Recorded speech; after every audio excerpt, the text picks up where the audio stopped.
வேதாகமத்தில் இருந்த இஸ்ரவேல் தேசத்தை போல இந்த இஸ்ரவேல் தேசம் இருக்கிறது, அவருடைய செயல்பாட்டிலே கடவுளுடைய ஆளுகை இருக்கிறது என்று தயவு செய்து மதியீனமாக எண்ணாதீர்கள்.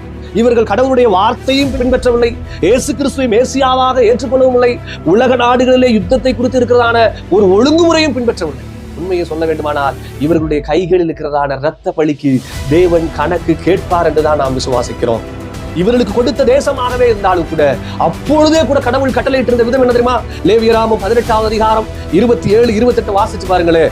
இப்பொழுதும் உங்களுக்கு முன் இருந்த ஜாதிகளை தேசம் கக்கி போட்டது போல் நீங்கள் அதை தீட்டுப்படுத்தும் போது அது உங்களையும் கக்கி போடாதபடிக்கு ஏன் கானானியரை நான் துரத்தினேன், ஏன் நான் கானானியரை அழித்து போட்டு உங்களுக்கு இந்த தேசத்தை கொடுத்தேன் என்றால், உங்களுக்கு முன் இருந்த ஜாதிகளை தேசம் கக்கி போட்டது போல நீங்கள் அதை தீட்டுப்படுத்தும் போது அது உங்களையும் கக்கி போடாதபடி.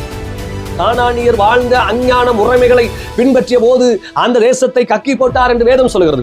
அதே போல நீங்கள் என் கட்டளைகளை, என் நியாயங்களை கைகொண்டு தேசத்திலே பிறந்தவனானாலும் உங்கள் நடுவிலே தங்குகிற அந்நியனானாலும் இந்த அருவருப்பிலே ஒன்றையும் செய்ய வேண்டாம். அப்படி செய்தால் அந்த தேசத்திலிருந்து நான் கக்கி போடுவேன் என்று சொல்லியிருக்கிறார் அல்லவா?